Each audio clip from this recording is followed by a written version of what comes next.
इसी के साथ करते हैं बुलेटिन का आगाज। राज्यसभा में नेता प्रतिपक्ष मल्लिकार्जुन खड़गे ने गिरते रुपए को लेकर प्रधानमंत्री नरेंद्र मोदी पर तीखा प्रहार किया। खड़गे ने पीएम मोदी के पुराने बयानों की याद दिलाते हुए कहा कि गुजरात के मुख्यमंत्री रहते हुए मोदी जी रुपए की तुलना मनमोहन सिंह की उम्र से करते थे, लेकिन आज रुपया खुद प्रधानमंत्री की उम्र को पार कर चुका है। खड़गे ने दावा किया कि इतिहास में पहली बार रुपया $1 के मुकाबले 92 रुपए की रिकॉर्ड स्तर तक गिर गया है। उन्होंने तंज कसते हुए कहा कि प्रधानमंत्री को अब देश की साख की कोई चिंता नहीं है।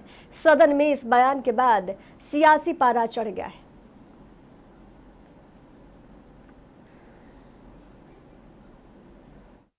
जब मोदी जी गुजरात के मुख्यमंत्री थे, उस दौरान रुपए की गिरावट की तुलना तत्कालीन प्रधानमंत्री डॉक्टर मनमोहन सिंह जी की उम्र से किया तो आपकी उनकी उम्र कितनी है उतना मनी वैल्यू है।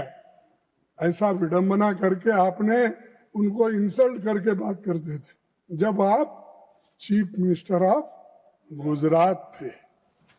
आज मैं पूछना चाहता हूं कि ये है मोदी जी की उम्र को बहुत पहले पार कर, आज की जो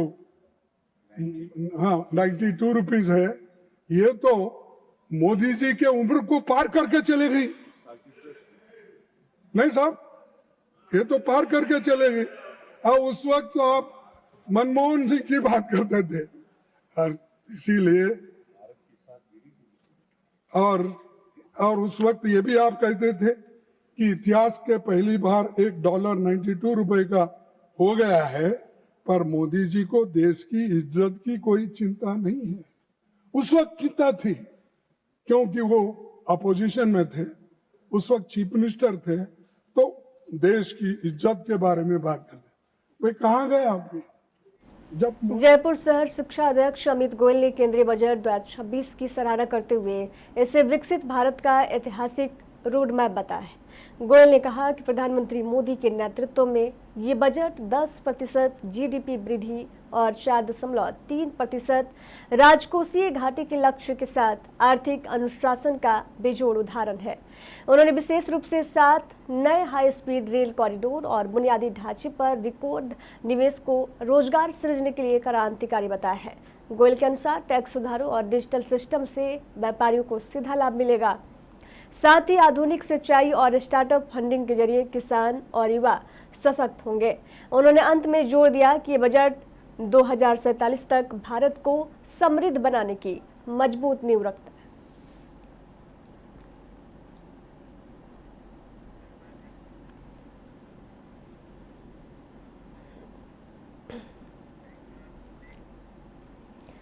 राज्यसभा में सांसद राघव चड्ढा ने खाद मिलावट पर सनसनीखेज खुलासे किए। उन्होंने बताया कि दूध में यूरिया, मसालों में ईंट का पाउडर और आइसक्रीम में डिटर्जेंट जैसे घातक केमिकल परोसे जा रहे हैं। चड्ढा ने चेतावनी दी कि 71% दूध के नमूने असुरक्षित हैं, जो देश के स्वास्थ्य के लिए बड़ा संकट है। राघव ने खाने में जहर घोलने वालों के खिलाफ अब सरकार को 3 बड़े सुझाव दिए हैं। उन्होंने इस देश का सबसे बड़ा स्वास्थ्य संकट बताते हुए FSSAI को मजबूत करने की मांग की ताकि आधुनिक लैब्स और अधिक स्टाफ के जरिए सख्ती बरती जा सके। उन्होंने मिलावटखोरों के लिए कठोर दंड और भारी जुर्माने की वकालत की। साथ ही एक पब्लिक रिकॉल सिस्टम का सुझाव दिया, जिससे मिलावटी सामान का नाम सार्वजनिक कर उसे तुरंत बाजार से हटाया जा सके। चड्ढा ने चेतावनी दी, अगर ये कदम नहीं उठाए गए तो मिलावट का ये धीमा जहर पीढ़ियों को बीमार कर देगा।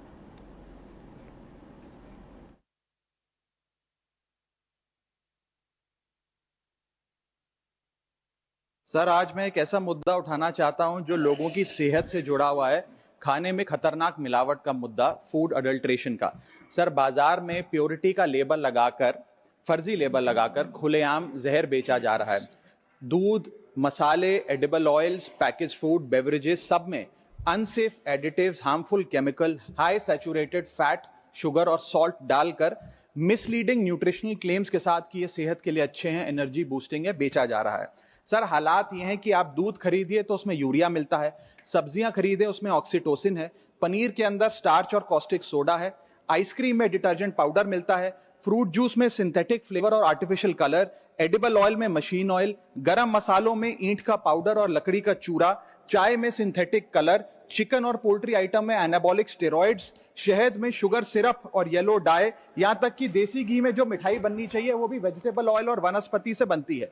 सर आप सोचिए कि जब एक माँ अपने बच्चे को दूध का ग्लास देती है सोचकर कि इसमें कैल्शियम है, प्रोटीन है, मेरा बच्चा तंदुरुस्त बनेगा, उसे इस बात का अंदाजा भी नहीं है कि वे एक यूरिया और डिटर्जेंट का डेंजरस मिक्स अपने बच्चे को पिला रही है। सर एक रिसर्च बताती है कि मिल्क के सैंपल्स में 71% सैंपल्स में यूरिया और 64% सैंपल्स में न्यूट्रलाइजर जैसे सोडियम बायोकार्बोनेट पाए गए। सर इतना तो देश में मिल्क का प्रोडक्शन नहीं है जितना इस देश में दूध बेचा जा रहा है। सर दवाइयों पे आ जाए, वेजिटेबल्स पे आइए सर, सब्जियों जिनको हम सेहत का भंडार समझकर खरीदते हैं उसे ऑक्सीटोसिन का इंजेक्शन लगाकर फ्रेश, हरा भरा और उसकी ग्रोथ को एक्सेलरेट कर कर बेचा जाता है। ऑक्सीटोसिन सर वो हार्मफुल केमिकल है जिससे dizziness, headache, heart failure, infertility और कैंसर जैसी बीमारियां होती हैं। सर वर्ष 2014-15 से लेकर 25-26 के बीच में जितने भी सैंपल्स की जांच हुई उसमें 25% सैंपल्स में मिलावट पाई गई, यानी कि हर 4 सैंपल्स में 1 में मिलावट पाई गई। न जाने कितने बीमार हुए, कितने अस्पताल में गए और कितनों की जानें चली गई। Sir food adulteration is a raising health crisis और खास तौर पे ये बच्चे, बुजुर्ग और महिलाओं, प्रेग्नेंट महिलाओं के लिए खास तौर पे एक खतरे की घंटी है। इससे भी ज्यादा चौंका देने वाली बात वो है सर कि जो प्रोडक्ट्स भारत में बनते हैं लेकिन इंटरनेशनली बैन हो गए, जैसे कि इस देश की 2 सबसे बड़ी गरम मसाले बनाने वाली कंपनियों के प्रोडक्ट्स यूएस, यूके और इनफैक्ट पूरे यूरोप में इसलिए बैन हो गए क्योंकि उनके अंदर कैंसर कॉजिंग पेस्टिसाइड्स पाए गए।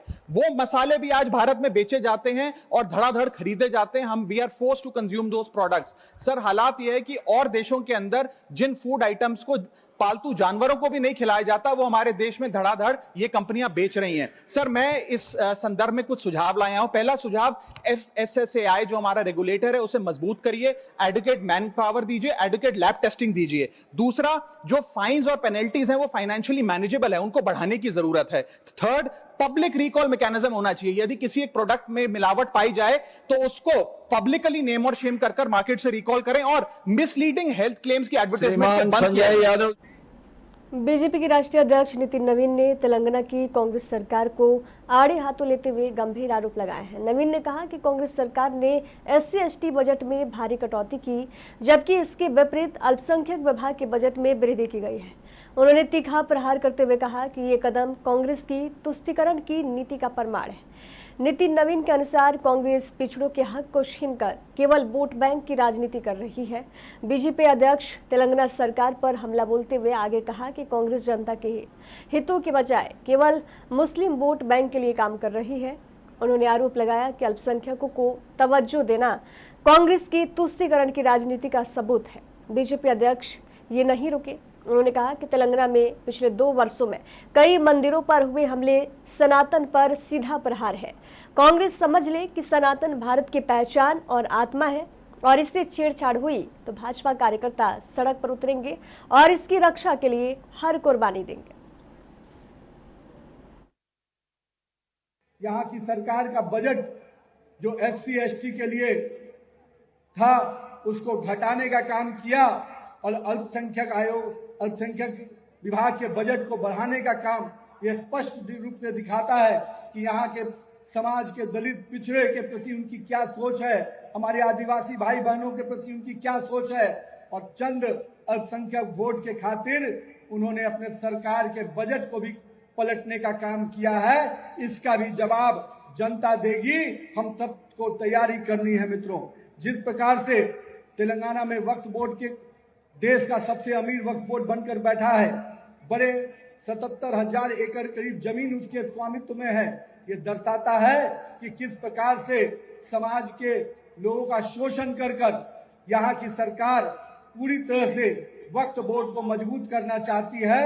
और कहीं न कहीं कांग्रेस की जो चरित्र रही है कि हम अल्पसंख्यक के तुष्टीकरण की राजनीति को आगे बढ़ाएंगे, तो भारतीय जनता पार्टी का कार्यकर्ता कमर कस के खड़ा हो गया है।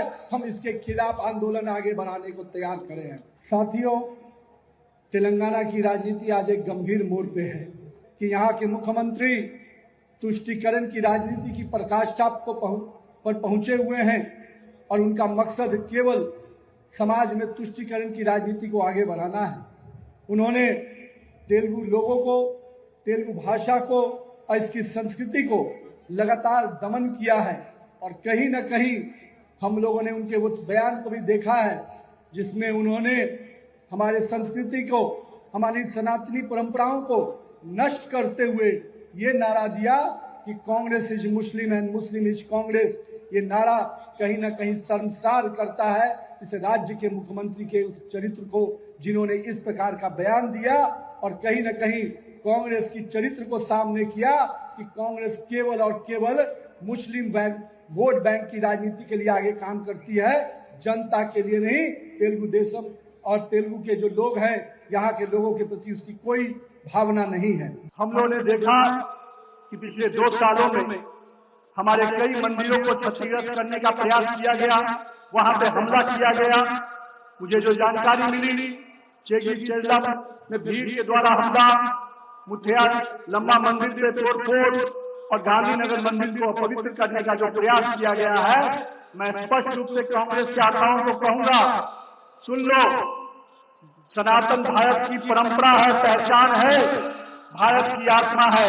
इसके खिलाफ अगर इसके खिलवाड़ करोगे तो भारतीय जनता पार्टी का कार्यकर्ता चुप नहीं बैठेगा, आपके खिलाफ सड़क पर उतरेगा और सनातन परंपराओं की लड़ाई के लिए हम कोई भी कुर्बानी देने को तैयार हैं। हमारे मंदिरों पे, हमारे हिंदू देवी देवताओं के स्थानों पर अगर आप अपमानित करने का प्रयास करेंगे, हमारे त्योहारों पर पाबंदी लगाने का प्रयास करेंगे तो बहुत दिन आप सत्ता में नहीं रह पाएंगे।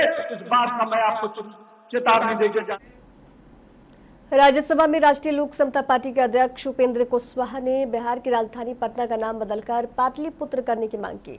उन्होंने मौर्य साम्राज्य की समृद्ध ऐतिहासिक विरासत का हवाला देते हुए राष्ट्रपति के अभिभाषण पर धन्यवाद प्रस्ताव के दौरान केंद्र सरकार से प्राचीन नाम बहाल करने का आग्रह किया। कुशवाहा ने सदन में कहा कि पाटलिपुत्र मौर्य साम्राज्य की राजधानी हुआ करती थी, जिसे आज पटना के नाम से जाना जाता है। पाटलिपुत्र नाम हमें गर्व से भर देता है, इसलिए हम सरकार से पटना का नाम बदलकर पाटलिपुत्र करने का आग्रह करते हैं।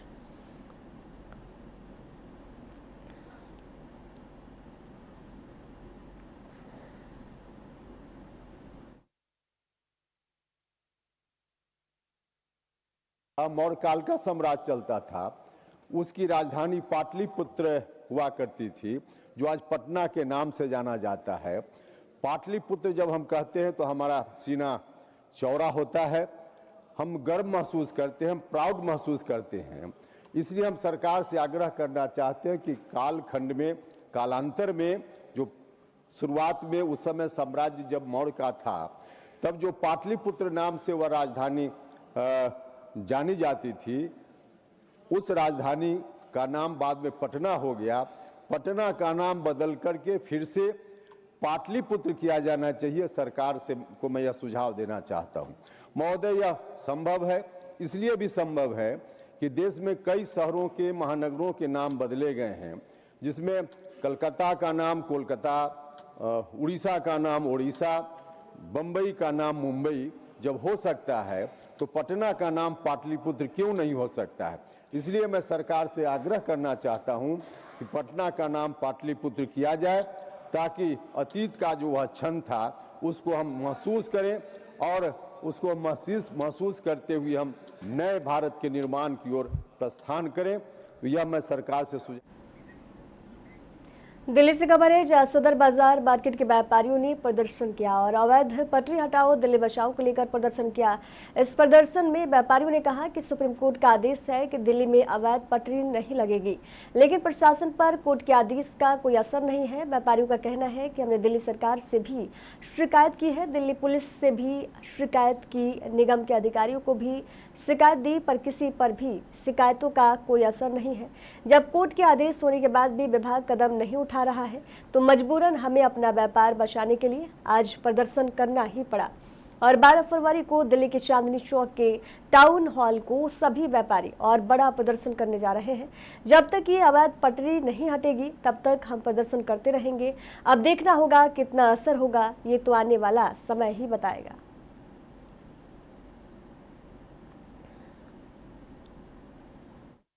भाई साहब, पटरी ने पूरे दिल्ली के व्यापार को तहस नहस किया। आने जाने में लोगों को इतनी दिक्कत है।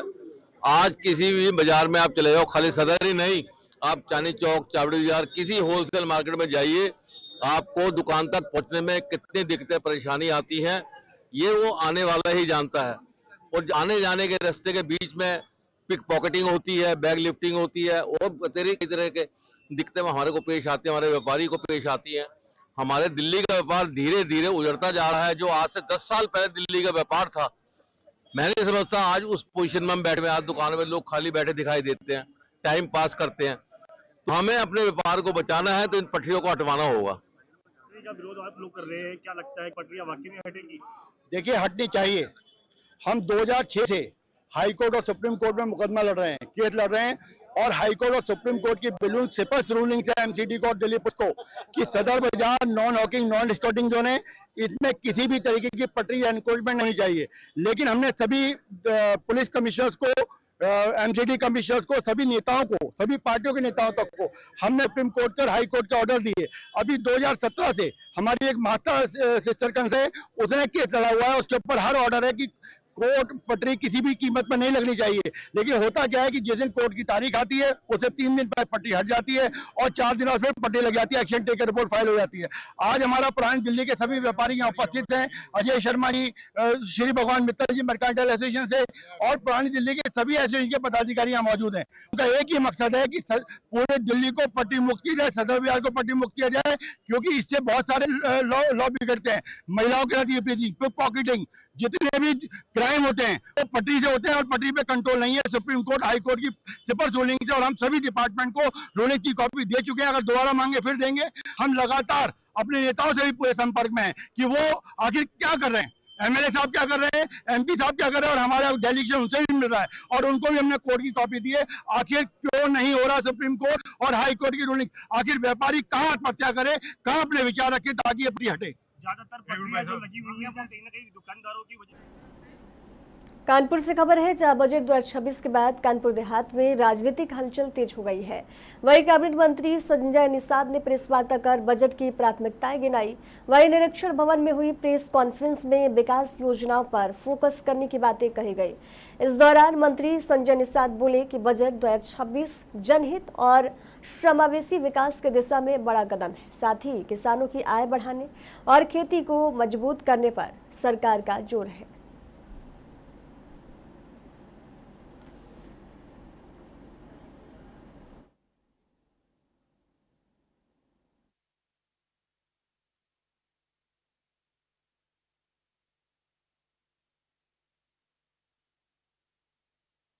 सबसे बड़ी बात तो यह है कि निषाद समाज माननीय प्रधानमंत्री के नाम लेने से, एक निषाद के घर जाकर उस गरीब के चाय पी लेने से, उसकी गरीबी नज़दीक से देखने से, निषाद राज के किला बना के उद्घाटन करके 56 फुट की मूर्ति लगा देने से, भगवान राम के साथ निषाद राज को भी खड़ा कर दिया, जितमान बना दिया।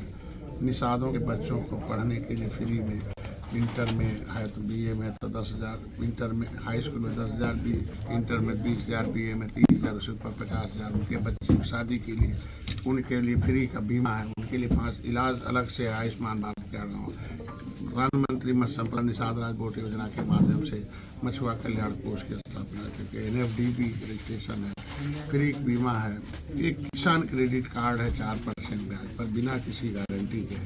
ये योजनाओं के माध्यम से हमारे समाज का विकास हो रहा है। पहले प्रधानमंत्री हैं माननीय मोदी, पहले मुख्यमंत्री जो निषादों का नाम लेते, इसीलिए हम लोग आज निषाद विकास के पटल पर हैं।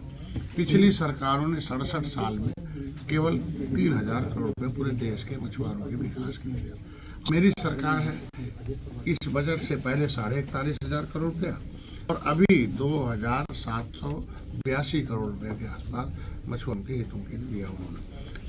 500 से कि हर क्षेत्रों के विकास के लिए अमृत सरोवर है, जलाशय है, हाईटेक टेक्नोलॉजी है, उसमें तो ये आधुनिकीकरण के लिए। अब समझ सकते हैं कि 67 साल में 3,000 और 2,782 मतलब 3,000 करोड़ के आसपास केवल एक बजट में हमें मिल रहा है। तो अब सोच सकते हैं कि कितना गुना हो सकता है। युवाओं को रोजगार देने के लिए इस बजट में क्या? देखिए, जब हम किसी को आत्मनिर्भर बनाएंगे, हम टेक्नोलॉजी से जोड़ेंगे, हम उद्यमिता से जोड़ेंगे, क्योंकि देखो, एक तो हमारे यहाँ पहले माइंडसेट था, लोगों की नौकरी माइंडसेट था। अभी अब हम लोग व्यवसायिक माइंडसेट चल रहा है, जो व्यवसाय में आए वो जो है अपने व्यवसाय को प्रशिक्षण ट्रेन ले और देखे कि रुपए कैसे आते। जितने ज्यादा शिक्षित और समझदार होगा उतने ज्यादा धनवान होगा, और जितने अप्रशिक्षित होगा उतने गरीब रहेगा। तो ये प्रशिक्षण के लिए हर आप देखे होंगे, पर्यटन के लिए आप समझ सकते हैं कि पर्यटन को लोग केवल दर्शन करने जाते हैं। अभी हमने रोजगार से जोड़ दिया है, उसमें 5,000 से ऊपर ज्यादा पर्यटक उसमें आए। इसी तरीके से हर क्षेत्रों में जो पैसा दिया गया है, लेकिन राजनीति एक अभिभावक है, जनता के पैसे, जनता के भविष्य के लिए, देश के विकास, देश की सुरक्षा। तो अभिभावक के रूप में मोदी है, इसलिए आप युवाओं के सशक्तिकरण के हर क्षेत्र में आप देखेंगे नई टेक्नोलॉजी लाकर इनके लिए काम कर रहे हैं, और लड़कियों के गर्ल्स कार्य वो भी उसमें है। तो जब हम विकास की मुख्यधारा में लाने के लिए टेक्नोलॉजी से जोड़ेंगे, शिक्षित प्रशिक्षित करेंगे। रामपुर की थाना सिविल लाइंस पुलिस और साइबर क्राइम की टीम ने खुलासा करते हुए बड़ी कामयाबी हासिल की है।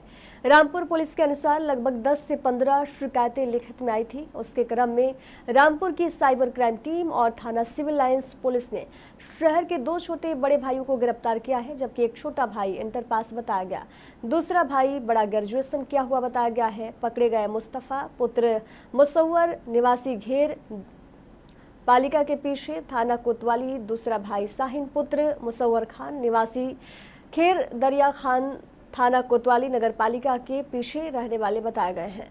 एडिशनल एसपी अनुराग सिंह ने प्रेस कॉन्फ्रेंस कर बताया, जिस तरीके से ये करते थे, सोशल मीडिया प्लेटफॉर्म पर फेक आईडी पर आईफोन 17 प्रो, आईफोन 15 प्रो के कम मूल्य लगभग 5,000 में ऑनलाइन अमेजॉन से बेचने का विज्ञापन अपलोड करना, सोशल मीडिया अकाउंट पर एआई के माध्यम से आईफोन 5,000 से भी कम कीमत में डिलीवरी किया करते थे। पुलिस टीम ने इन लोगों से 3 आईफोन बरामद किए हैं, एक लैपटॉप बरामद किया गया है, एक चेकबुक एप्पल बरामद किया गया है, एक चेकबुक, पासबुक, एक एटीएम कार्ड, एक सिम कार्ड, एक वर्ना कार्ड, कई उपकरण जब्त किए गए।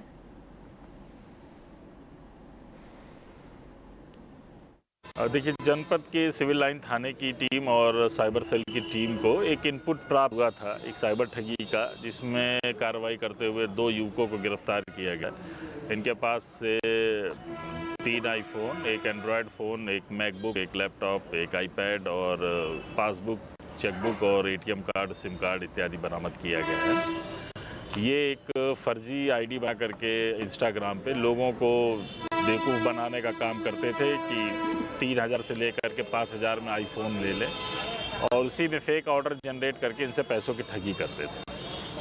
सर, क्या इनका कोई अभी और जिलों में भी नेटवर्क है? अभी इसकी छानबीन चल रही है। अभी इसके विषय में पता लगाया जा रहा है, इनके पूर्व के आपराधिक इतिहास या इनके नेटवर्क के बारे में पता कर रहे हैं। सर, आज जो पुलिस ने बरामदगी की होगी, कितने पैसे की सर की होगी, पैसे की, या कितने सामान की, क्या लाख रुपए की कीमत की होगी? सामान तो इनके करीब, इनके पास से मोबाइल ही 4.5-5 लाख के मोबाइल और मैकबुक इत्यादि कम से कम 6-7 लाख रुपए के सामान की तो रिकवरी हुई है इनके पास से।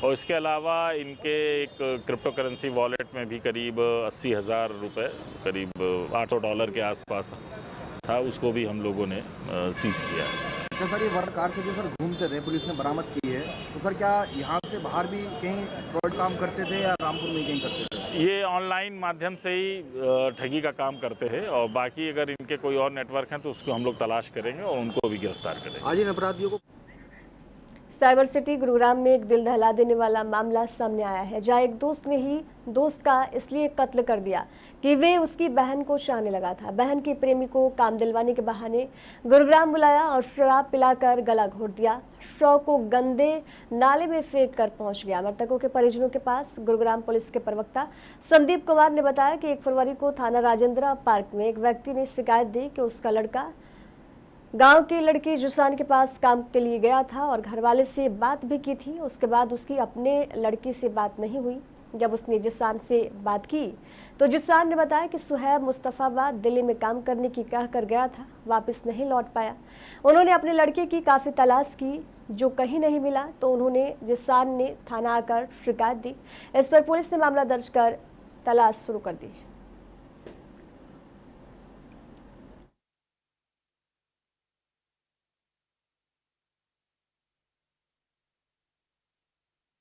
इस मामले में राजेंद्र पार्क पुलिस स्टेशन में एक व्यक्ति के द्वारा शिकायत दी गई थी अपने बेटे की गुमशुदगी के बारे में।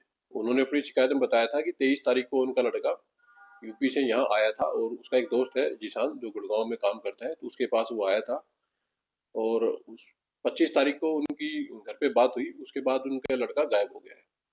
तो पुलिस के द्वारा इस मामले में पहले मिसिंग में एफआईआर की गई थी।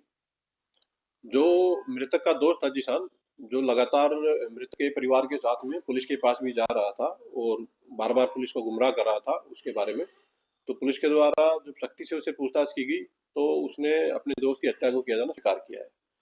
पुलिस के द्वारा इसमें आरोपित जिशान को गिरफ्तार कर लिया गया है। जिशान जो है ये उत्तर प्रदेश के जिला अमरोहा का रहने वाला है और मृतक और एक्यूज दोनों एक ही गांव के हैं।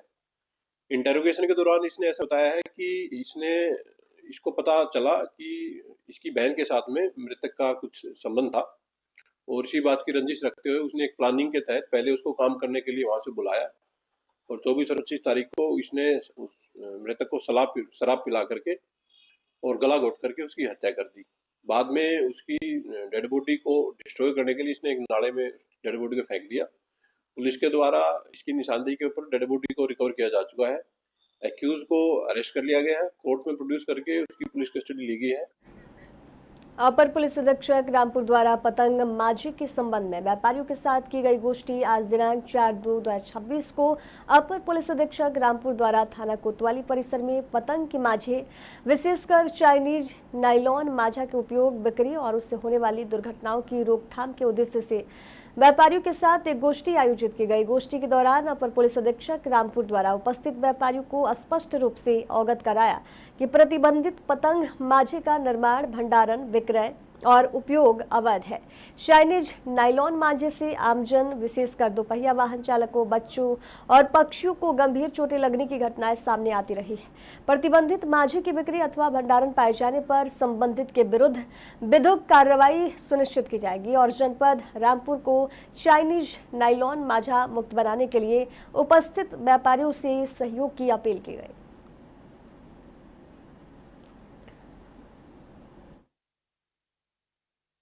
देखिए, पूरे जनपद के सभी पतंगबाजों का जो माझा इत्यादि बेचते हैं, डोरी पतंग इत्यादि, उन्हीं विक्रेताओं की आज बैठक की गई थी।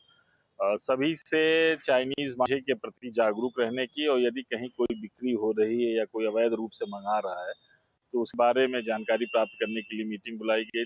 उसके दुष्प्रभावों के बारे में भी बताया गया और कैसे इसको हम लोग जनपद रामपुर को चाइनीज मांझे से मुक्त कर सकें, इसके संबंध में सबसे चर्चा की गई। अच्छा सर, रामपुर वासियों से क्या अपील रहेगी कि इस तरीके लोग जो मांझा बेच रहे हैं और किसी की जान से खिलवाड़ कर रहे हैं तो कैसे सहयोग पुलिस का करें? देखिए, इसको पूर्व भी चाइनीज मांझे को हर प्रकार से प्रतिबंधित किया गया है और जिनको ये जानकारी नहीं है तो वो ये जान लें कि अगर इसका वो इस्तेमाल करते हुए पाए जाएंगे तो उनके खिलाफ बहुत सख्त कानूनी कार्रवाई होगी और इसका सभी तरफ संज्ञान लिया जा रहा है। इसीलिए सबसे अपील ये है कि यदि किसी के पास हो तो उसको नष्ट कर दें और नहीं अगर कोई चला रहा हो तो उसको पुलिस को सूचना।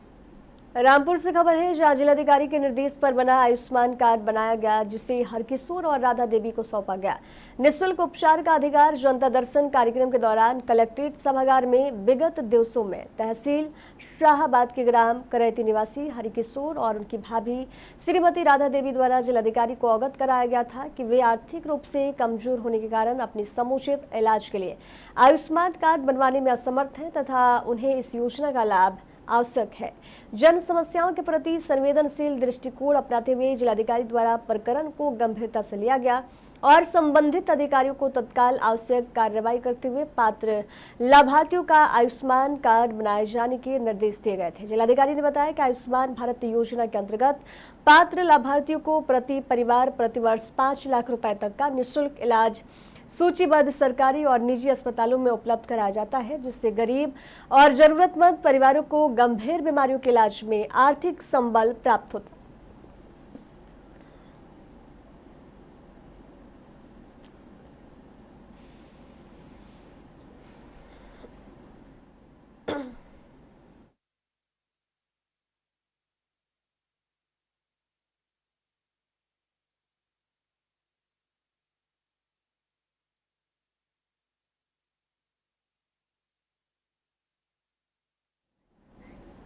खबरों के सफर में दीजिए जाने की इजाजत। देखते रहिए NSC 9 न्यूज। नमस्कार।